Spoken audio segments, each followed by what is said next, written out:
Welcome to 360 Tamil. இன்னைக்கு இந்த வீடியோல நம்ம எந்த படத்தோட எக்ஸ்பிளனேஷன் பத்தி பார்க்க போறோம்னா, தெலுங்குல இந்த வருஷம் வெளியான பரதநாட்டியம் அப்படின்ற படத்தை பத்தி தான் பார்க்க போறோம். இது ஒரு காமெடி கலந்த கிரைம் த்ரில்லர் படம்னு சொல்லலாம். ஸ்டார்டிங்ல இருந்து எண்டிங் வரைக்கும் சூப்பரா கொண்டு போயிருப்பாங்க. கண்டிப்பா இந்த படம் உங்க எல்லாருக்குமே பிடிக்கும் நம்புறேன். இந்த படத்தோட ஃபுல் எக்ஸ்பிளனேஷனுக்குள்ள போறதுக்கு முன்னாடி இந்த வீடியோக்கு ஒரு லைக் போடுங்க. நீங்க போடுற லைக் மூலியமா இந்த வீடியோ இன்னும் நிறைய பேர்கிட்ட கொண்டு போய் சேர்க்கப்படும். இப்ப டைம் வேஸ்ட் பண்ணாம நம்ம நேரடியா எக்ஸ்பிளனேஷனுக்குள்ள போயிடலாம். படத்தோட ஸ்டார்டிங் சீனே நிறைய ரவுடிங் எல்லாம் போட்டு ஒரு நபர் அடிச்சிட்டு இருக்காங்க. இவர்கிட்ட இருந்து ஒரு உண்மையை வாங்குறதுக்காக தான் ட்ரை பண்றாங்க. இவங்க எல்லாருமே திவாகர் அப்படின்ற ஒரு டானோட ஆட்களா இருப்பாங்க. இவன் சொல்ற மாதிரி தெரியல, இடத்துல போய் வைங்கடா அப்படின்ற மாதிரி திவாகர் சொல்லிட்டாரு. இப்ப ஆட்களும் ஒரு இடத்துல போய் இவனை லாக் பண்றாங்க. ஏற்கனவே நிறைய பேரை லாக் பண்ணி வச்சிருக்கிறது நமக்கு தெரிய வருது. அப்படியே கட் பண்ணி நம்ம ஹீரோவை காட்டுறாங்க. ஹீரோவோட பேரு ராஜு அப்படின்றது. ராஜுவும் ஒரு ப்ரொடியூசர் கிட்ட கதை சொல்றதுக்காக தான் வந்திருக்காரு. ஒரு கேங்ஸ்டர் சம்பந்தப்பட்ட கதையை தான் சொல்லிட்டு இருக்காரு. இப்ப அப்படியே கட் பண்ணி திவாகரை நமக்கு காட்டுறாங்க. திவாகரை பொறுத்த வரைக்கும் ஒரு தம்பி இருக்காரு. அவர் பேரு சூர்யா அப்படின்றது. இப்ப திவாகரை பாக்குறதுக்காக 2 பேர் வந்திருக்காங்க. இந்த சூர்யா 2 பேருக்கும் நடுவுல வந்து உட்கார்றாரு. இப்ப நார்மலா இவங்க 2 பேர்கிட்ட பேசிட்டு இருக்காரு. பேசிட்டு இருக்கும் போதே சூர்யாக்கு வயிறு கலக்கிற மாதிரி இருக்கு. நான் பாத்ரூம் மட்டும் போயிட்டு வந்துடுறேன் அப்படின்ற மாதிரி வேகமா இங்க இருந்து கிளம்ப ஆரம்பிக்கிறாரு. இப்ப திவாகர் இந்த இடத்துக்கு வராரு. ஆட்கள்லாம் படம் பார்த்துட்டு இருக்காங்க. இவரும் கூட சேர்ந்த மாதிரி படம் பார்த்துட்டு இருக்காரு. இந்த 2 பேர்ல ஒருத்தர் இந்த விஷயத்தெல்லாம் கவனிச்சிருப்பாரு. அண்ணன் என்னடானா இப்படி இருக்கான், தம்பி என்னடானா அப்படி இருக்கான், இதெல்லாம் வேலைக்காவது, நம்ம கிளம்பலாம் அப்படின்ற மாதிரி 2 பேரையும் கிண்டல் பண்ணி பேசிட்டு இருக்காரு. இது திவாகரோட காதுல விழுந்துருது. இப்ப கோவமா ஒரு பொருள் எடுத்துட்டு பக்கத்துல வந்துடுறாரு. அந்த நபரோட மண்டையிலேயே திரும்ப திரும்ப அடிக்கிறாரு. அந்த நபர் கொடூரமா அந்த இடத்துல இறந்து போயிடுறாரு. இன்னொருத்தர் இருக்கார்ல, டீலிங்கே வேணாம் அப்படின்ற மாதிரி கிளம்பிடுறாரு. இப்ப கோபின்னு ஒருத்தரை காட்டுறாங்க. இவர் ஆக்டர் ஆகணும் அப்படின்ற மாதிரி ஆசைப்படுவாரு. இவர் ரெக்கார்ட் பண்ணிருக்க வீடியோவெல்லாம் ப்ரொடியூசர் கிட்ட காமிச்சிட்டு இருக்காரு. பாகுபலி படத்துல பிரபாஸ் டைலாக் பேசுவாரு பாத்தீங்களா, அந்த டைலாக்லாம் இவர் பேசி வச்சிருக்காரு. அதே மாதிரி ஆர்ஆர்ஆர் படத்துல ராம் சரண் வந்து பிராக்டிஸ் எல்லாம் எடுப்பாரு பாத்தீங்களா, அந்த மாதிரி வீடியோ ரெடி பண்ணி வச்சிருக்காரு. இதெல்லாம் பாக்குற ப்ரொடியூசருக்கு சிரிப்பா வருது. சரி சான்ஸ் வந்தா சொல்றேன் கிளம்பு அப்படின்ற மாதிரி கோபியை இங்க இருந்து அனுப்பி விடுறாரு. ராஜு தான் படத்தோட ஹீரோவா இருப்பாரு. ஒரு ப்ரொடியூசர் கிட்ட கதை சொன்னாரு பாத்தீங்களா, அந்த ப்ரொடியூசருக்கு அந்த கதை பிடிக்க மாட்டேங்குது. கமர்ஷியல் வேல்யூ பெருசா இல்லப்பா, அதனால நெக்ஸ்ட் டைம் ட்ரை பண்ணு அப்படின்ற மாதிரி அனுப்பி விடுறாரு. ராஜு இந்த மாதிரி நிறைய பேருக்கு கதை சொல்லிட்டாரு. எல்லாருமே ஒவ்வொரு காரணம் சொல்லி கதையை ரிஜெக்ட் பண்ணிக்கிட்டே இருக்காங்க. என்னடா நம்ம கடைசி வரைக்கும் படம் பண்ண முடியாதா அப்படின்ற மாதிரி இவரும் ஃபீல் பண்ணிட்டு இருக்காரு. இப்போதைக்கு ராஜு அசிஸ்டன்ட் டைரக்டரா வேலை பார்த்துட்டு இருக்காரு. இவருக்கு இந்த இடத்துல ஒரு 3 ஃப்ரெண்ட்ஸ் இருக்க மாதிரி நமக்கு காட்டுறாங்க. அதே சமயம் ராஜு ஒரு பொண்ணை லவ் பண்ணிட்டு இருக்காரு. 2 பேருமே ஒரு இடத்துல வச்சு பேசிட்டு இருக்காங்க. ராஜு இந்த மாதிரி பண்ணிட்டு இருக்கிறதுல கேர்ள் ஃப்ரெண்டுக்கு சுத்தமா விருப்பம் கிடையாது. நான் ஒரு வேலை வாங்கி தரேன்னு சொன்னல, நீ தான் கேட்க மாட்டேற, நீ எப்பதான் படம் எடுப்ப அப்படின்ற மாதிரிலாம் கேட்டுட்டு இருக்காங்க. கவலையே படாத, சீக்கிரமா படத்தை டைரக்ட் பண்ணிடுவேன் அப்படின்ற மாதிரி சொல்றாரு. அடிக்கடி கேர்ள் ஃப்ரெண்ட் இவரோட வீட்டுக்கெல்லாம் வருவாங்க அப்படின்ற மாதிரி நமக்கு காட்டுறாங்க. அப்படியே கட் பண்ணி ஒரு லேடியை காட்டுறாங்க. உடம்பு முழுக்க நகை தான் போட்டிருக்காங்க. நிறைய தட்சணை போடுவாங்க அப்படின்ற மாதிரி ஐயர் நினைக்கிறாரு. ஆனா வெறும் ₹1 போடுறாங்க. இவ்வளவு நகை போட்டிருக்கீங்களே, வெறும் ₹1 போடுறீங்க அப்படின்ற மாதிரி அந்த ஐயரும் இவங்களை போட்டு திட்டுறாரு. இவங்களுமே அங்க இருந்து கிளம்பி வந்துட்டு இருக்காங்க. இவங்க தான் ஹீரோவோட அம்மாவா இருப்பாங்க. ஹீரோ போலியா யூஸ் பண்ற நிறைய விஷயங்களை வீட்டுல வச்சிருப்பாரு. அந்த மாதிரி தான் இந்த நகையும் வீட்டுல வச்சிருப்பாரு. அதுதான் அம்மா போட்டுட்டு கோயிலுக்கு போயிருப்பாங்க. மத்தவங்க எல்லாம் சொல்லும் போதுதான் இந்த விஷயம் நமக்கு தெரிய வருது. இந்த நகையை போடாதான்னு எத்தனை வாட்டி சொல்றது அப்படின்ற மாதிரி இவங்க ஹஸ்பண்டும் கேட்கிறாரு. அம்மா பையனுக்கு கால் பண்ணி பேசுறாங்க. சீக்கிரமா ஒரு கல்யாணம் பண்ணிக்கோ, அதுக்கப்புறம் எல்லாமே நல்லபடியா நடக்கும் அப்படின்ற மாதிரி சொல்றாங்க. இப்ப நான் இருக்க நிலைமையில கல்யாணம் ரொம்ப முக்கியம் பாருங்க, அதெல்லாம் வேணாம் அப்படின்ற மாதிரி ஹீரோவும் அவாய்ட் பண்ணிடுறாரு.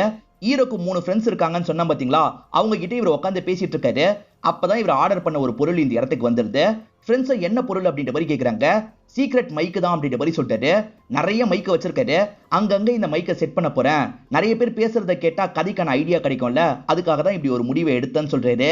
ரேண்டமா 2-3 இடத்துல இவர் மைக்கெல்லாம் செட் பண்ணி வச்சிடுறாரு. ஹீரோயினை பொறுத்த வரைக்கும் பாய் பெஸ்டின்ற ஒரு நபர் இருப்பாரு. அவரு நம்ம 2 பேருமே லவ் பண்றதுக்கு பர்மிஷன் தரணும், நீ எப்படியாவது பேசி ஓகே வாங்க அப்படின்ற மாதிரிலாம் சொல்றாங்க. ஹீரோவும் சரின்ற மாதிரி ஏத்துக்கிறாரு. இப்ப கொஞ்ச நேரத்துல அந்த நபர் இந்த இடத்துக்கு வந்துடுறான். இந்த நபரோட பேரு கார்த்தின்னு வச்சுப்போம். கார்த்தி ரொம்ப ஓவரா பேசிட்டு இருக்காரு. உன் பேக்கெட்ல இப்ப எவ்வளவு காசு இருக்கும், ஒரு 5000 ரூபாய் இருக்குமா அப்படின்ற மாதிரிலாம் கிண்டல் பண்ற மாதிரி பேசிட்டு இருக்கான். ஹீரோவும் இதை கேட்டு டென்ஷன் ஆயிடுறாரு. காசு இப்ப யார் நிறைய வச்சிருக்கா கம்மியா வச்சிருக்கான்றது முக்கியம் கிடையாது, டேலண்ட் யாரு நிறைய வச்சிருக்கான்றது தான் முக்கியம். அந்த டேலண்ட்டை கண்டிப்பா ஒரு நாள் காசா மாத்துவேன் அப்படின்ற மாதிரி ஹீரோ தெனாவட்டா பேசுறாரு. இதனால கார்த்தி இருக்காருல, இவனா செட்டே ஆக மாட்டான் அப்படின்ற மாதிரி ஹீரோயின் கிட்ட சொல்லிட்டு இருக்காரு. கார்த்தி சொன்னதை பெருசா ஹீரோ கண்டுக்க மாட்டாரு. நிறைய இடத்துல மைக்க செட் பண்ணிருக்காருல, என்ன ரெக்கார்ட் ஆயிருக்கு அப்படின்ற மாதிரி நைட் உட்காந்து கேட்டுட்டு இருக்காரு. 2 லேடிஸ் பேசினதை கேட்கிறாரு. கொன்னுட்டியா அப்படின்ற மாதிரிலாம் கேட்கறாங்க. இது கொலையா அப்படின்ற மாதிரி இவர் பயங்கரமா ஷாக் ஆயிட்டு இருக்காரு. அதுக்கப்புறம் தான் அவங்க எலிய பத்தி பேசிட்டு இருக்காங்கன்னு தெரிய வருது.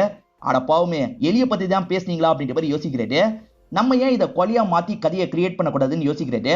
அந்த மாதிரி இவர் யோசிச்சு ஒரு கதையை எழுதிடுறாரு. ஃபுல் கதை எழுத மாட்டாரு, லைட்டா பிளாட் மட்டும் எழுதிருப்பாரு. இப்போ ஒரு ப்ரொடியூசரை நமக்கு காட்டுறாங்க. இவர்கிட்ட சான்ஸ் கேட்கறதுக்காக நிறைய பேர் வெயிட் பண்ணிட்டு இருக்காங்க. அந்த மாதிரி ஹீரோ இந்த இடத்துக்கு வந்துடுறாரு. வந்த ஹீரோ இருக்கார்ல, புதுசா ஒரு கதை கிரியேட் பண்ணிருக்கேன் அப்படின்ற மாதிரி பிளாட்டை காட்டுறாரு.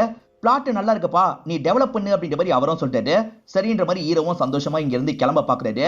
இந்த விஷயத்தெல்லாம் கோபி பாத்துறாரு. இவங்கிட்ட ஃப்ரெண்ட்ஷிப்பை ஏற்படுத்திப்போன்னு நினைக்கிறாரு. பிரதர், நானும் சினிமால ஜாயின் பண்றதுக்கு தான் ட்ரை பண்றேன், நம்ம 2 பேருமே ஃப்ரெண்ட்ஸா மாறிடலாம்னு சொல்லிட்டாரு. சரின்ற மாதிரி ஹீரோவும் இவர்கிட்ட நம்பர் எல்லாம் ஷேர் பண்றாரு. திவாகர்னு ஒருத்தரை காமிச்சாங்கல்ல, அவரும் ஹோட்டல் ரூம்ல ஒரு பொண்ணு கூட சந்தோஷமா இருக்கிறதுக்காக வந்திருக்காரு. வந்தோடனே இவர் பாட்டுக்கு பேண்ட்டை கழட்டிடுறாரு. இந்த இடத்துல சரக்கெல்லாம் உட்காந்து அடிச்சிட்டு இருக்காரு. அப்பன்னு பார்த்து இந்த இடத்துக்கு நிறைய ரவுடிங்க வந்துடுறாங்க. இந்த ரவுடிங்க எல்லாம் இவரை விட பெரிய ஆட்களா இருப்பாங்க. ஒரு வேலையை நீ முடிக்கணும் அப்படின்ற மாதிரி சொல்லிட்டாங்க. என்ன வேலை அப்படின்ற மாதிரி இவரும் கேட்கிறாரு. பரதநாட்டியம் எங்க கைக்கு வரணும், நாங்க காசு கூட தரோம் அப்படின்ற மாதிரி சொல்லிட்டாங்க. ரிஸ்க் அதிகம், நான் பண்ண மாட்டேன் அப்படின்ற மாதிரி இவர் சொல்லிட்டாரு. நீ பண்றியா பண்ணலையான்னு கேட்கல, நீ பண்ணி தான் ஆகணும்னு சொல்றோம், பண்ணி தான் ஆகணும் அப்படின்ற மாதிரி கன்னெல்லாம் காமிச்சு மிரட்டுறாங்க. இவருக்கும் பயமா இருக்கு, ஒருவேளை கொன்னுட்டா என்ன பண்றதுன்னு யோசிக்கிறாரு. அதனால சரி பண்றேன் அப்படின்ற மாதிரி இந்த இடத்துல ஏத்துக்கிறாரு. இவருக்கு சூர்யான்னு ஒரு தம்பி இருக்கிறதா சொன்னா பாத்தீங்களா, நீ தான் போய் இந்த டீலிங் வேலையை முடிக்கணும், நல்லபடியா முடிக்கணும்னு சொல்லிட்டாரு. கவலையை விடுன, நான் பாத்துக்கிறேன் அப்படின்ற மாதிரி சூர்யாவும் சொல்றான். அப்படியே கட் பண்ணி நம்ம ஹீரோவையும் ஹீரோனையும் காட்டுறாங்க. ஹீரோக்கு கொஞ்சம் கொஞ்சமா நம்பிக்கை போயிட்டு இருக்கு. நீ சொன்ன மாதிரி நான் வேலையில சேர்ந்துடலான் இருக்கேன், அந்த வேலையை ஏற்பாடு பண்ணி தானே கேட்கிறாரு. மாசம் 1 லட்ச ரூபாய் சம்பளம் கிடைக்கும், ஆனா முன்கூட்டி நம்ம 10 லட்ச ரூபாய் காசு தர மாதிரி இருக்கும். நான் 5 லட்ச ரூபாய் உனக்காக போடுறேன், மீதி 5 லட்ச ரூபாய் ரெடி பண்ணு அப்படின்ற மாதிரி சொல்றாங்க. இந்த சமயம் தான் அப்பா கிட்ட இருந்து போன் கால் வருது. அம்மாக்கு உடம்பு முடியாம இருக்கு, ஆபரேஷன் பண்ணோம், 3 லட்ச ரூபாய் செலவாகும் அப்படின்ற மாதிரி அப்பா சொல்றாரு. அம்மா வேணான்ற மாதிரிலாம் சொல்றா, ஆனா கண்டிப்பா ஆபரேஷன் பண்ணும் அப்படின்ற மாதிரி அப்பா சொல்றாரு. அம்மா அதுக்குள்ள போனை பிடிங்கிடுறாங்க. ஆபரேஷனுக்குலாம் எந்த அவசரமும் கிடையாது, நீ இதை பத்திலாம் யோசிக்காதான்னு சொல்றாங்க. இருந்தாலும் இதை கேட்கிற ஹீரோக்கு ரொம்ப கஷ்டமா இருக்கு. எப்படியாவது காசை ரெடி பண்ணும் அப்படின்ற மாதிரிலாம் யோசிக்கிறாரு. இந்த சமயத்துல தான் ஏற்கனவே திவாகர் கிட்ட பேச வந்த நபர் இருக்கார்ல, ஒருத்தர் கிட்ட டீல் பேசிட்டு இருக்காரு. இதெல்லாம் அங்க இருக்க மைக்ல ரெக்கார்ட் ஆகுது. ஹீரோவும் நைட் வந்து அந்த ரெக்கார்டிங் எல்லாம் கேட்டுட்டு இருக்காரு. டீ கடையில வச்சு 2 கோடி ரூபாய் கைமாத்திக்க போறத பத்தி பேசிட்டு இருக்காங்க. நாளைக்கு உடனே அந்த இடத்துக்கு போனோம் அப்படின்ற மாதிரி இவரும் யோசிக்கிறாரு. 2 பேர் போன்ல பேசினாங்கல்ல, அந்த இடத்துக்கு வந்துடுறாரு. ஒரு பர்டிகுலர் இடத்துல வச்சு பேசலாம் அப்படின்ற மாதிரி தான் முடிவு பண்ணிருப்பாங்க. இவர் என்ன பண்றாருன்னா, அந்த இடத்துலயும் ரெக்கார்டிங் டிவைஸை செட் பண்ணிடுறாரு. இப்ப தள்ளி வந்து வெயிட் பண்ண ஆரம்பிக்கிறாரு. அந்த இடத்துல உண்மையிலேயே 2 கோடி ரூபாயை கைமாத்துறாங்க. இதெல்லாம் தள்ளி இருக்க ஹீரோவும் கவனிச்சிட்டு இருக்காரு. நாளைக்கு வேற ஒரு இடத்துல பரதநாட்டியம் டீல் இருக்கு, அதையும் முடிக்கணும் அப்படின்ற மாதிரிலாம் இந்த நபர் பேசிட்டு இருக்காரு. பரதநாட்டியமா அப்படின்னா என்னன்ற மாதிரி ஹீரோவும் யோசிச்சுட்டு இருக்காரு. இப்போதைக்கு இந்த 2 கோடி ரூபாயை தூக்குவோம் அப்படின்ற மாதிரிலாம் இவர் வெயிட் பண்ணிட்டு இருக்காரு. இப்ப தூக்குறதுக்காக பக்கத்துல போயிட்டு இருக்காரு. அதுக்குள்ள பைக்ல யாராகடமா ஒருத்தன் வந்து ஹீரோ மேல இடிச்சிடறான். ஹீரோ மேலேயும் தப்பு இருக்குன்ற மாதிரி எல்லாருமே இவங்க 2 பேரையும் சேர்த்து அடிச்சிட்டு இருக்காங்க. விடுங்க விடுங்க அப்படின்ற மாதிரி ஹீரோவும் வேலைக்கு அந்த இடத்துக்கு வராரு. பார்த்தா அதுக்குள்ள அவங்க கிளம்பிடுறாங்க. மிஸ் ஆயிட்டானே அப்படின்ற மாதிரி இவரும் யோசிச்சுட்டு இருக்காரு. நாளைக்கு ஒரு டீலிங் இருக்கு அப்படின்ற மாதிரி பேசிக்கிட்டாங்கல்ல, ஹீரோவும் அந்த இடத்த கேட்டு வச்சிருப்பாரு. கரெக்டா அந்த இடத்துக்கு வந்து வெயிட் பண்றாரு. அந்த நபரும் பேக்கோட வந்துடுறாரு. என்னதான் நடக்குது பாப்போன்ற மாதிரி ஹீரோ வெயிட் பண்ணிட்டு இருக்காரு. இப்ப சூர்யா இருக்கார்ல, கை மாத்துறதுக்காக இந்த இடத்துக்கு வந்துடுறாரு. 2 பேருமே சேர்ந்த மாதிரி ரெஸ்ட் ரூம் குள்ள போறாங்க. நம்மளும் போலான்ற மாதிரி ஹீரோ எந்திரிக்கிறதுக்கு பாக்குறாரு. அதுக்குள்ள கோபி இந்த இடத்துக்கு வந்துடுறாரு. உங்ககிட்ட நிறைய கதைலாம் இருக்குன்னு சொன்னீங்கல்ல, எனக்கு ஏத்த மாதிரி கதையை சொல்லுங்க அப்படின்ற மாதிரி கேட்டுட்டு இருக்காரு. இவன் சொல்லலன்னா விடமாட்டான் போல அப்படின்ற மாதிரி ஹீரோ யோசிக்கிறாரு. ஏதாவது சொல்லுவோம் அப்படின்ற மாதிரி ஒரு கதையை சொல்ல ஆரம்பிக்கிறாரு. கோபியும் அந்த கதையில இவரை இமேஜின் பண்ணிக்கிறாரு. கோபியை பொறுத்த வரைக்கும் ரொம்ப ஏலியா இருப்பாரு, ரைட்டர் ஆகணும் அப்படின்ற மாதிரிலாம் கஷ்டப்பட்டு இருக்காரு. இவரோட பேரண்ட்ஸும் ரொம்ப கஷ்டப்படுவாங்க. அதே சமயம் கோபியை பொறுத்த வரைக்கும் ஒரு டாக்ஸிக் கேர்ள் ஃப்ரெண்ட் இருப்பாங்க, பயங்கரமா இவரை டார்ச்சர்லாம் பண்ணிட்டு இருப்பாங்க. ஹீரோ சொல்ல சொல்ல இந்த விஷயத்த கோபியும் இமேஜின் பண்ணி பார்த்துட்டு இருக்காரு. இவ்வளவுதான் யோசிச்சிருக்கேன், சீக்கிரமா உங்களுக்காகவே கதையை செதுக்குறேன் அப்படின்ற மாதிரி சொல்லிட்டாரு. அப்ப சரின்ற மாதிரி கோபி ஏத்துக்கிறாரு. இப்ப ஹீரோவும் வேகமா ரெஸ்ட் ரூம்க்கு போகணும் அப்படின்ற மாதிரி கிளம்பிட்டு இருக்காரு. 2 பேருமே பாத்ரூம்குள்ள வந்ததுக்கு அப்புறம் சூர்யா என்ன பண்றாருன்னா, கதவை சாத்திடுறாரு. இப்போ ஒரு கட்டி எடுத்து இவரை பின்னாடி வந்து அடிச்சிடுறாரு. ஆக்சுவலா அந்த பரதநாட்டியத்தையும் எடுக்கணும், காசையும் எடுத்துக்கணும் அப்படின்றது தான் இவரோட பிளான். இப்பன்னு பார்த்து யாரோ கதவை தட்டுறாங்க. இவருக்கு என்ன பண்றதுன்னு தெரியல. பாத்ரூம்குள்ள அந்த நபரையும் பேக்கையும் வச்சிடுறாரு. அதுக்கப்புறம் தான் கதவை திறக்கிறாரு. இப்ப நார்மலா ஒவ்வொரு ஆட்களா வந்துட்டு இருக்காங்க. இப்பன்னு பார்த்து கரெக்டா சூர்யாக்கும் பாத்ரூம் வந்துருது. இவரும் பாத்ரூம் போயிட்டு இருக்காரு. இப்பதான் ஹீரோ இந்த இடத்துக்கு வராரு. என்ன 2 பேரையும் காணோம்னு யோசிக்கிறாரு. அப்பதான் பேக் இருக்கிறது தெரியுது. நம்ம ஒரு பாத்ரூம்குள்ள போய் அடிவலிக்கா இழுத்துருவோம்னு யோசிக்கிறாரு. இப்ப ஹீரோவும் அடிவலிக்கா இழுத்துட்டு இருக்காரு. யாரா இழுக்கிறது, விடு விடு அப்படின்ற மாதிரி சூர்யா சொல்லிட்டு இருக்காரு. அதை மீறிய ஹீரோ இருக்காரு பாத்தீங்களா, கையில ஒரு பேக்கை வர வச்சிடுறாரு. இங்க இருந்து கிளம்பிடணும் அப்படின்ற மாதிரி ஓடுறாரு. சூர்யாவால உடனே வர முடியல, பேண்ட் எல்லாம் மாட்டிட்டு தான் வெளியே வராரு. அவன் எங்க போனான்னு பிடிக்கணும்ன்றதுக்காக வெளியே ஓடி வராரு. ஆனா ஹீரோ தப்பிச்சிடுறாரு. இப்பதான் அடி வாங்கின நபர் கண்முழிக்கிறாரு. பக்கத்துல ஒரு பேக் இருக்கு, ஓபன் பண்ணா காசு இருக்கு. நமக்கு சேர வேண்டிய காசு கிடைச்சிருச்சு, நம்ம கிளம்பிடலாம் அப்படின்ற மாதிரி சைலண்டா இந்த இடத்தை விட்டு கிளம்பிடுறாரு. இப்ப சூர்யா இந்த 2 விஷயத்தையும் மிஸ் பண்ணிடுறாரு. ஹீரோ காசு இருக்கும் தான் இந்த பேக்கை தூக்கி இருப்பாரு. ஓபன் பண்ணி பார்த்தா சின்ன சின்ன சாக்லேட்டா இருக்கு. இது என்ன சாக்லேட் மாதிரி இருக்குன்னு யோசிக்கிறாரு. ஒரு சாக்லேட்டை சாப்பிட்டு பார்ப்போம் அப்படின்ற மாதிரி சாக்லேட்டை சாப்பிடுறாரு. அதை சாப்பிட்டோன்னே இவருக்கு மயக்கம் வருது. பொத்துன்னு கீழே போய் விழுறாரு. இங்கதான் படத்தோட டைட்டில போடுறாங்க. ஆக்சுவலா பரதநாட்டியம் ட்ரக்கை பத்தி தான் பேசியிருப்பாங்க. இப்போ ஒரு இன்ஸ்பெக்டரை நமக்கு காட்டுறாங்க. மாசம் மாசம் திவாகர் கிட்ட காசு வாங்குறதுக்காக வந்துருவாரு. திவாகரை பார்த்து கொஞ்சம் கூட பயப்பட மாட்டாரு.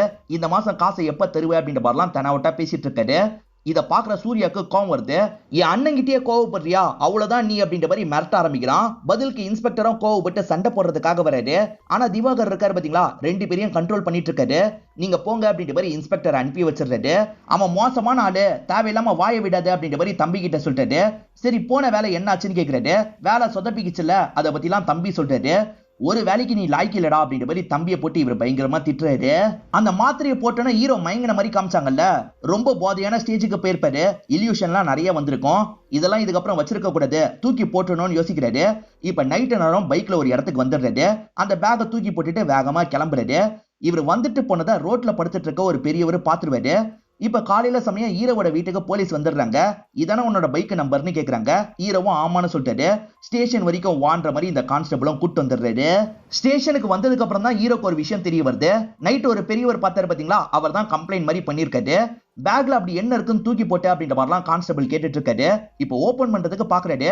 அதுக்குள்ள வேலை வந்ததுனால கான்ஸ்டபிள் அங்க இருந்து கிளம்பிடுறாரு. இப்ப இன்ஸ்பெக்டர் இந்த இடத்துக்கு வந்துடுறாரு. திவாகர் கிட்ட பேசின இன்ஸ்பெக்டர் தான் வந்திருக்காரு. உன்னை பத்தி சொல்லு அப்படின்ற மாதிரிலாம் ஜெனரலா கேக்குறாரு. அசிஸ்டன்ட் டைரக்டரா வேலை பார்த்துட்டு இருக்கேன்னு சொல்லிட்டாரு. ஓஹோ சினிமால இருக்கியா அப்படின்ற மாதிரி சினிமா சம்பந்தமா நிறைய டவுட் எல்லாம் கேட்டுட்டு இருக்காரு. இந்த சமயம் கான்ஸ்டபிளும் பாத்துருங்க அப்படின்ற மாதிரி பேக் அவர் பக்கம் ஓபன் பண்ணி காட்டுறாரு. பேசுற ஆர்வத்துல இன்ஸ்பெக்டர் அந்த பேக் எல்லாம் பாத்துருக்க மாட்டாரு. இந்த சமயம் கோபி இந்த இடத்துக்கு வந்துடுறாரு. சரி என் ஃப்ரெண்டு தான், தப்புலாம் பண்ணிருக்க மாட்டான் அப்படின்ற மாதிரி சொல்லிட்டு இருக்காரு. இன்ஸ்பெக்டருக்குமே ஹீரோவை பிடிச்சிருக்கல, அதனால போன்ற மாதிரி அனுப்பி விடுறாரு. ஹீரோ வந்துட்டு இருக்கும் போதுதான் பசங்க பேசிட்டு இருக்கிறத காதுல வாங்குறாரு. ட்ரக் வாங்கணும், ₹1,00,000 ஆனா கூட சரி வாங்கணும் அப்படின்ற மாதிரி பேசிட்டு இருக்காங்க. அவ்வளவு மதிப்பு போகுமா அப்படின்ற மாதிரி ஹீரோவும் யோசிக்கிறாரு. ரோட்டு ஓரமா ஒருத்தன் ட்ரக் வித்துட்டு இருக்கிறத ஹீரோ கவனிக்கிறாரு. இப்ப அவன் நடந்து போயிட்டு இருக்கும் போது அவனுக்கு தெரியாம பின்னாடி வந்துட்டு இருக்காரு. அதை அவன் கவனிச்சிடறான் போல. சட்டுன்னு திரும்பி ஹீரோவை அடிச்சிடறான். எதுக்காக நான் ஃபாலோ பண்றேன்னு கேக்குறான். ஹீரோவும் விஷயத்த சொல்ல ஆரம்பிக்கிறாரு. என்கிட்ட சூப்பரான ட்ரக் இருக்கு, வித்து தர முடியுமா அப்படின்ற மாதிரி கேக்குறாரு. இவனை சாம்பிளுக்காக சில ட்ரக் எல்லாம் வாங்கிடுறான். இந்த நபருக்கு திவாகர் பழக்கம் போல நேரா திவாகரோட வீட்டுக்கு தான் வந்திருக்கான். இந்த ட்ரக்கை டேஸ்ட் பண்ணி பாருங்க அப்படின்ற மாதிரி தரான். சோ பரதநாட்டியம் அப்படின்றது இவங்களுக்கு தெரிஞ்சிருது. இவன் கிட்ட தான் இருக்கு போலன்னு யோசிக்கிறாங்க. இவனை டீலிங்க எங்க வச்சுக்கலாம் அப்படின்ற மாதிரி இடத்தெல்லாம் சொல்லிடுறான். சரி போன்ற மாதிரி இவர் அனுப்பி வச்சிருக்காரு. டீலிங் அப்ப அடிச்சு புடிங்கிக்கலாம் அப்படின்ற மாதிரி தான் திவாகர் யோசிச்சிருப்பாரு. இவன் இருக்கான் பாத்தீங்களா, டீலிங்க்கு ஓகே சொல்லிட்டாரு. இந்த நாள் டீலிங்க வச்சுக்கலாம் அப்படின்ற மாதிரி ஹீரோ கிட்ட சொல்லிட்டாரு. ஹீரோவும் அந்த சைடு பயங்கரமா சந்தோஷம் எல்லாம் பண்றாரு. அப்படி சொல்லிக்கிட்டே வந்தான் பாத்தீங்களா, போலீஸ் இவனை ஒரு இடத்துல வச்சு லாக் பண்ணிடுறாங்க. ஹீரோ செட்டு வேலை எல்லாம் பார்த்துட்டு இருக்கும் போது ஹீரோயின் கிட்ட இருந்து கால் வருது. கார்த்தி கிட்ட பேசுறதுக்காக இந்த ஹோட்டலுக்கு வான்ற மாதிரி சொல்லிட்டாங்க. நான் செட்டு வேலை எல்லாம் பார்த்துட்டு இருக்கேன், வர முடியாதுன்னு சொல்லிட்டாரு. பெரிய இந்த செட்டு வேலை, அவன் எடுக்கிறதே ஒரு பி கிரேடு படம், கிளம்பி வான்ற மாதிரி டைரக்டரை திட்டுற மாதிரி பேசிட்டு இருக்காங்க. ஹீரோவோட வாக்கி டாக்கி ஆன்ல இருக்கும். ஹீரோயின் பேசினது எல்லாருக்குமே கேட்டது. இதனால டைரக்டருக்கு கொஞ்சம் அசிங்கமா போயிருது. தம்பி நீ கிளம்புப்பா அப்படின்ற மாதிரி ஹீரோவை இங்க இருந்து அனுப்பி வச்சிடுறாரு. அன்னைக்கு நடந்ததுக்கு சாரி, இன்னைக்கு கண்டிப்பா ஹீரோவை உனக்கு பிடிக்கும் அப்படின்ற மாதிரிலாம் இவங்க கார்த்தி கிட்ட பேசிட்டு இருக்காங்க. அப்ப ஹீரோ இருக்காரு பாத்தீங்களா, கேஜிஎஃப் ஹீரோ வர மாதிரி நடந்து வந்துட்டு இருக்காரு. காசு வரப்போதுல, அதனால தான் வாடகைக்கு ட்ரெஸ் எல்லாம் எடுத்துட்டு வந்திருக்காரு. இப்ப ரொம்ப கெத்தா பேசுறாரு. படம் கமிட் ஆயிடுச்சு, சீக்கிரமா லட்சக்கணக்கில் எனக்கு சம்பளம் கிடைக்க போகுது அப்படின்ற மாதிரிலாம் சொல்லிட்டாரு.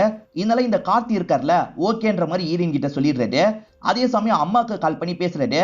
நீங்க அந்த ஆபரேஷன் நினைச்சு கவலைப்படாதீங்கம்மா, பண்ணிடலாம் அப்படின்ற மாதிரிலாம் சொல்லிட்டு இருக்காரு. இப்படி பேசிக்கிட்டே வீட்டுக்கிட்ட வராரு. அப்பதான் கதவு திறந்திருக்கிறது தெரியுது. என்ன கதவு திறந்திருக்கு அப்படின்ற மாதிரி நுழையிறாரு. பார்த்தா இன்ஸ்பெக்டர் அந்த பேக்கை ஓபன் பண்ணி பார்த்துட்டு இருக்காரு. அந்த டீலர் மாட்டினால, அது மூலியமா இன்ஸ்பெக்டருக்கு இந்த விஷயம் எல்லாம் தெரிய வந்துருது. ஹீரோவும் என்ன விட்டுருங்க அப்படின்ற மாதிரிலாம் கேட்டுட்டு இருக்காரு. அந்த டீலர் டீலிங் பேசிட்டான், திவாகர் கிட்ட டீலிங்க முடிச்சு தந்துரு, அதுக்கப்புறம் உனக்கும் ஒரு கமிஷன் தரேன் அப்படின்ற மாதிரி இன்ஸ்பெக்டர் பேசிட்டு இருக்காரு. அப்பன்னு பார்த்து ஹீரோயின் வீட்டு வாசலுக்கு வந்துடுறாங்க. கதவு ஏன் லாக்ல இருக்கு, ஓபன் பண்ணு அப்படின்ற மாதிரிலாம் சொல்லிட்டு இருக்காங்க. சார் நீங்க ஒளிஞ்சுக்கோங்கன்னு ஹீரோ சொல்லிட்டாரு. நான் எதுக்கு ஒளியணும், என்னை இன்ட்ரோடியூஸ் பண்ணி வையன்னு இன்ஸ்பெக்டர் சொல்லிட்டாரு. சார் அவளுக்கு பாண்டேஜ்னா ரொம்ப பிடிக்கும், அதுக்காக மட்டும்தான் இந்த இடத்துக்கு வருவா, என்ன பயங்கரமா டார்ச்சர்லாம் பண்ணுவா, ப்ளீஸ் சார் ஒளிஞ்சுக்கோங்க அப்படின்ற மாதிரிலாம் சொல்லிட்டாரு. அப்படியா சரின்ற மாதிரி இவரை ஒளிஞ்சுக்கிறாரு. இப்ப வீட்டுக்குள்ள வந்த ஹீரோயின் இருக்காங்க பாத்தீங்களா, ஒரு சாட்டை மாதிரிலாம் எடுத்துக்கிறாங்க. அதை வச்சு இவரை அடிச்சு ரொமான்ஸ் பண்றாங்க. இவங்க ரெண்டு பேருமே ரொமான்ஸ் பண்ணிட்டு இருக்கிறத பாத்ரூம் ஓட்ட வழியே இவர் கவனிச்சிட்டு இருக்காரு. இவங்க ரெண்டு பேருமே ரொமான்ஸ் பண்ணிட்டு இருக்கிறத ஒரு சாங் மாதிரி நமக்கு காட்டுறாங்க. இப்ப ஹீரோனும் இங்க இருந்து கிளம்பி போயிடுறாங்க. இவர் எல்லாத்தையும் கவனிச்சார்ல, அதனால ஹீரோவை கொஞ்சம் கிண்டல் பண்றாரு.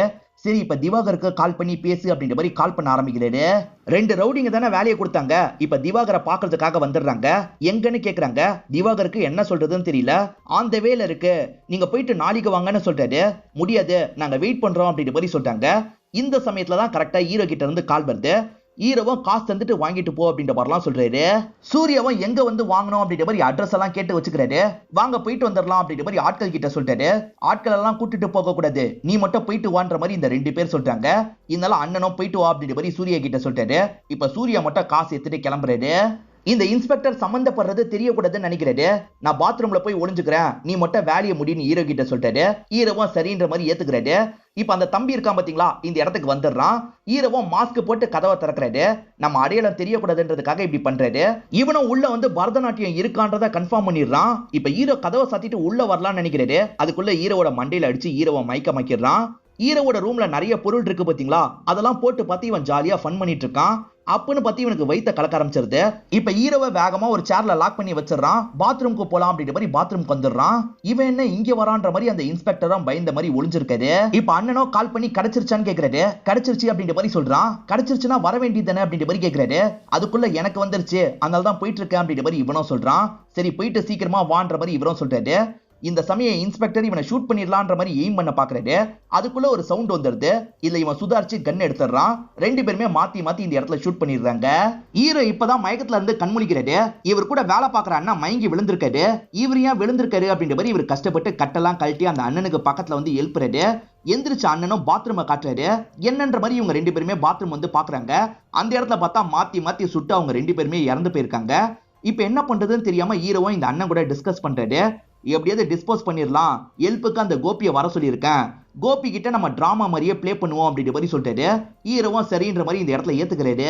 இவங்க ரெண்டு பேருமே டிக்கில ஏத்திட்டு இருக்காங்க. மூட்டையில என்ன இருக்குன்னு கேக்குறாரு. ஹீரோ டெட் பாடின்னு சொல்லிட்டாரு. சீன் படி டெட் பாடிப்பா, உண்மையில என்ன இருக்குன்னு கேக்குறாரு. உண்மையில வேஸ்ட்டை தான் போட்டு வச்சிருக்கோம் அப்படின்ற மாதிரி இவங்க சமாளிக்கிறாங்க. இப்பதான் பேகுக்குள்ள இருந்து ஒரு சாக்லேட் மட்டும் வெளியே விழுந்துருது. இவர் அதை எடுத்து சாப்பிடலாம் நினைக்கிறாரு.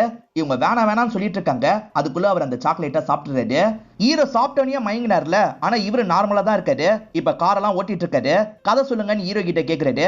ஹீரோவும் கோபி கிட்ட கதை சொல்லிட்டாரு. கோபியா அந்த கதையில வர கேரக்டர் மாதிரி இவரை இமேஜின் பண்ணிக்கிறாரு. இப்பதான் கோபிக்கு ட்ரக் வேலை செய்ய ஆரம்பிக்குது. யார கூடமா கோபி பேசிட்டு இருக்காரு. இதுக்கப்புறம் இவன் வண்டி ஓட்டினா ஆபத்து அப்படின்ற மாதிரி ஒரு இடத்துல நிறுத்த வச்சிருக்காங்க. கரெக்டா அந்த இடத்துல ஒரு கான்ஸ்டபிள் இவங்களை மடக்குறாரு. வண்டியில என்ன இருக்கு அப்படின்ற மாதிரிலாம் பார்த்துட்டு இருக்காரு. இதுவும் சீன் தான் போல அப்படின்ற மாதிரி கோபி இருக்காருல, அவரை அடிச்சு அந்த வண்டிக்குள்ள தள்ளிடுறாரு. இப்ப சூர்யா போன் அடிக்குது. சட்டுன்னு கோபி வாங்கி பேச ஆரம்பிக்கிறாரு. எங்க இருக்குன்ற மாதிரி எதிர அண்ணன் கேக்குறாரு. நான் எங்க இருந்தா உனக்கு என்னடா அப்படின்ற மாதிரி கோபி தனாவட்டா பேசுறாரு. போன்ல பேசுறது யாரா, நீ எங்க இருக்கன்னு சொல்லு, நான் வரேன்ற மாதிரி சொல்லிட்டாரு. நான் இங்க தாண்டா இருக்கேன் வான்ற மாதிரி கோபியன் தனாவட்டா பேசுறாரு. கான்ஸ்டபிளை இவங்க கொண்டு போயிட்டு இருக்காங்கல்ல, இது மத்த போலீஸ்க்கு தெரிய வந்துருது. விடக்கூடாது அப்படின்ற மாதிரிலாம் துரத்த ஆரம்பிக்கிறாங்க. அதே சமயம் திவாகர் ஆட்களை இவங்களை துரத்த ஆரம்பிக்கிறாங்க. ஒரு இடத்துல வச்சு இவங்க 3 பேரையும் லாக் பண்ணிடுறாங்க. அதே மாதிரி கார் டிக்கில மூட்டைலாம் இருக்கு பாத்தீங்களா, அந்த மூட்டையெல்லாம் எடுத்துட்டு வந்துடுறாங்க. இந்த கோபி ட்ரக் எடுத்திருக்காருல, அதனால கொஞ்சம் வித்தியாசமா தான் இந்த இடத்துல நடந்துட்டு இருக்காரு. அதே மாதிரி வேலையை கொடுத்த 2 ரவுடிங்க இருக்காங்கல்ல, நம்ம கையில ட்ரக் கிடைச்சோன்னா இவங்க எல்லாரையும் காலி பண்ணிடலாம், காசும் நமக்கு கிடைக்கட்டும் ட்ரக்கும் நமக்கு கிடைக்கட்டும் பேசிக்கிறாங்க. திவாகர் என்னோட தம்பி எங்கன்னு கேக்குறாரு. ஆட்கள்லாம் அந்த மூட்டையை பாக்குறாங்க. ஏன்டா மூட்டையை பாக்குறீங்க அப்படின்ற மாதிரி பொறுமையா மூட்டை கிட்ட வந்து மூட்டையை ஓபன் பண்றாரு. பார்த்தா அந்த மூட்டைக்குள்ள போலீஸ் தான் இருக்காரு. என் தம்பி எங்கன்ற மாதிரி திரும்பி கேக்குறாரு. ஆட்கள்லாம் வேற ஒரு மூட்டையை பாக்குறாங்க. அந்த மூட்டைக்குள்ளதான் தம்பி இருக்கானா அப்படின்ற மாதிரி இவர் பொறுமையா வந்து அந்த மூட்டையை ஓபன் பண்றாரு. பார்த்தா அதுக்குள்ளதான் இவரோட தம்பி இருக்காரு. தம்பி இறந்து போனதை ஏத்துக்க முடியல. பயங்கரமா இந்த இடத்துல இவர் கோவப்பட்டு இருக்காரு. இந்த சமயம் தான் அந்த 2 ரவுடிங்களும் பேக் எடுக்கிறதுக்கு ட்ரை பண்றாங்க. கோவப்பட்ட இவர் இருக்காரு பாத்தீங்களா, ஆட்களோட சேர்ந்து அந்த ரவுடிங்க கூட சண்டை போடுறாரு. இந்த இடத்துல பெரிய ஃபைட்டே போயிட்டு இருக்கு. கோபி கொஞ்சம் வித்தியாசமா நடந்துட்டு இருக்காரு. கோபி இருக்காருல, கண்ட மேனிக்கு இங்க இருக்கவங்க எல்லாம் அட்டாக் பண்ணிட்டு இருக்காரு. திவாகர் அந்த 2 ரவுடிங்களை காலி பண்ணிடுறாரு. என் தம்பிக்கு என்னடா ஆச்சு ஒழுங்கா சொல்லு அப்படின்ற மாதிரி கோபியோட கழுத்துல கத்திய வச்சிட்டு இருக்காரு. இப்ப ஹீரோ இருக்காருல, நான் சொல்றேன் அப்படின்ற மாதிரி கையை தூக்குறாரு. இப்ப திவாகரும் ஹீரோவை தலைகீழ கட்டி தொங்க விட்டுறாரு. என் தம்பியை நீ தான் கொன்னியா, எதுக்காகடா கொன்ன அப்படின்ற மாதிரி கேக்குறாரு. உங்க தம்பியை நான் கொல்லல அப்படின்ற மாதிரி ஹீரோ சொல்றாரு. நீ கொல்லலையா, அப்ப யாரு கொன்னா அப்படின்ற மாதிரி இவர் உட்கார வச்சு பேச ஆரம்பிக்கிறாரு. அந்த இன்ஸ்பெக்டர் தான் கொன்னாரு அப்படின்ற மாதிரி ஹீரோ சொல்லிட்டாரு. என்ன நடந்தது அப்படின்றத ஒரு கதை மாதிரி சொல்ல ஆரம்பிக்கிறாரு. கோபியும் இந்த கதையில வர கேரக்டரா இவரை இமேஜின் பண்ணிக்கிறாரு. ஹீரோ சூர்யாவை பத்தி தான் சொல்லிட்டு இருக்காரு. உங்க தம்பி ரவுடியா இருந்தாலும் சரி, அவருக்குள்ள ஒரு நல்ல மனசு இருந்தது, நிறைய பேருக்கு ஹெல்ப் பண்ணாரு, இது ஒரு பொண்ணுக்கு ரொம்ப பிடிச்சிருச்சு, அந்த பொண்ணு உங்க தம்பியை சின்சியரா லவ் பண்ணாங்க அப்படின்னு சொல்றாரு. இதுக்கும் இன்ஸ்பெக்டருக்கும் என்ன சம்பந்தம் அப்படின்ற மாதிரி திவாகர் கேட்கிறாரு. அப்படியே உங்க தம்பிக்கு ஆப்போசிட்டா தான் இன்ஸ்பெக்டர் இருந்தாரு அப்படின்ற மாதிரி இன்ஸ்பெக்டரை பத்தி ஹீரோ சொல்றாரு. கோபி இன்ஸ்பெக்டராவும் இமேஜின் பண்ணிக்கிறாரு. இன்ஸ்பெக்டர் எப்ப பாரு குடிச்சுக்கிட்டே தான் இருப்பாரு, காரணமே இல்லாம எல்லார்கிட்டயும் கோவப்பட்டு இருப்பாரு, அதே மாதிரி லேடிஸ் விஷயத்துல ரொம்ப மோசமானவர் அப்படின்ற மாதிரிலாம் இன்ஸ்பெக்டரை பத்தி சொல்லிட்டு இருக்காரு. ஒரு நாள் ஒரு பொண்ணு ரோட்ல நடந்து வந்துட்டு இருப்பாங்க. இந்த இன்ஸ்பெக்டர் இருக்காரு பாத்தீங்களா, தப்பா அந்த பொண்ணை டச் பண்ணிடுவாரு. அதுதான் சூர்யாவோட லவ்வரா இருப்பாங்க. சூர்யா கோவப்பட்டு இன்ஸ்பெக்டர் அடிக்கிறாரு. சூர்யா கிட்ட அடி வாங்கிட்டான் அப்படின்ற மாதிரி இன்ஸ்பெக்டர் எல்லாருமே பயங்கரமா கிண்டல் பண்ணிருப்பாங்க. எல்லாருமே இதை பத்தி பேசி சிரிக்கிறதுனால இவருக்கு கஷ்டமா இருக்கு. ஒய்ஃபை இவரை விட்டு போயிடுவாங்க. அதனால இன்ஸ்பெக்டர் எப்படியாவது அவனை கொல்லணும் அப்படின்ற மாதிரி யோசிச்சிருப்பாரு. அப்படிதான் அவங்க ரெண்டு பேருமே சண்டை போட்டுக்கிட்டாங்க. அந்த சண்டையில் தான் ரெண்டு பேருமே இறந்து போயிட்டாங்க. உங்க தம்பி கடைசி வரைக்கும் போராடி வீர மரணம் தான் அடைஞ்சாரு அப்படின்ற மாதிரி ரொம்ப சென்டிமெண்டலா பேசுறாரு. திவாகரை இவர் சொல்ற எல்லாமே உண்மை அப்படின்ற மாதிரிலாம் நம்ப ஆரம்பிச்சிடுறாரு. ஹீரோ அந்த அளவுக்கு நாக்கா கதை சொல்றாரு. இந்த விஷயத்தையே ஒரு கதையா மாத்தி நான் படம் எடுக்கலாம்னு நினைக்கிறேன் அப்படின்ற மாதிரி ஹீரோ சொல்லிட்டாரு. கண்டிப்பா நீ அந்த படத்தை எடுக்கணும் அப்படின்ற மாதிரி திவாகர் சொல்லிட்டாரு. அதுல ஒரு பிரச்சனை என்னன்னா ப்ரொடியூசர் கிடைக்க மாட்டாங்கன்னு ஹீரோ சொல்லிட்டாரு. ப்ரொடியூசரை பத்தி எல்லாம் கவலைப்படாத, நானே அந்த படத்தை ப்ரொடியூஸ் பண்றேன் அப்படின்ற மாதிரி திவாகர் சொல்லிட்டாரு. நீங்க எல்லாம் கிளம்புங்க அப்படின்ற மாதிரி அனுப்பி வைக்கிறாரு. எப்படியோ தப்புச்சிட்டோம் அப்படின்ற மாதிரி இவங்க மூணு பேருமே ஜாலியா பேசி சிரிச்சுக்கிட்டே கார்ல வந்துட்டு இருக்காங்க. இப்ப போலீஸ்லாம் மொத்தமா இவங்களோட கார் ஒரு இடத்துல பிளாக் பண்ணிடுறாங்க. கான்ஸ்டபிள அடிச்சு லாக் பண்ணி கொண்டு போனாங்கல்ல, அதுக்காக தான் பிளாக் பண்ணிருப்பாங்க. இப்ப அந்த கான்ஸ்டபிள காப்பாத்திடுறாங்க. அதே மாதிரி சீனியர் ஆக்ஷன் எடுப்பேன் அப்படின்ற மாதிரிலாம் பேசிட்டு இருக்காரு. ஹீரோ இருக்கார்ல, உங்களை மாதிரி ஒரு ஆனஸ்ட் போலீஸை வச்சு என்கிட்ட ஒரு கதை இருக்குன்னு சொல்லிட்டாரு. என்ன கதை அப்படின்ற மாதிரி அவர் கியூரியாசிட்டியில கேட்கிறாரு. ஹீரோ திவாகர் கிட்ட எப்படி கதை சொல்லி தப்பிச்சாரோ அதே மாதிரி இவர்கிட்டயும் தப்பிக்க ட்ரை பண்றாரு அப்படின்ற மாதிரி காமிச்சு நமக்கு படத்தை முடிச்சிடுறாங்க. இந்த படம் உங்க எல்லாருக்குமே பிடிச்சிருக்கும் நம்புறேன். இந்த வீடியோ உங்களுக்கு பிடிச்சிருந்ததுன்னா லைக் பண்ணுங்க, கமெண்ட் பண்ணுங்க, மறக்காம 360 தமிழ் சேனலை சப்ஸ்கிரைப் பண்ணுங்க. தொடர்ச்சியா இந்த மாதிரி வீடியோக்கள் வந்துகிட்டே தான் இருக்கும்.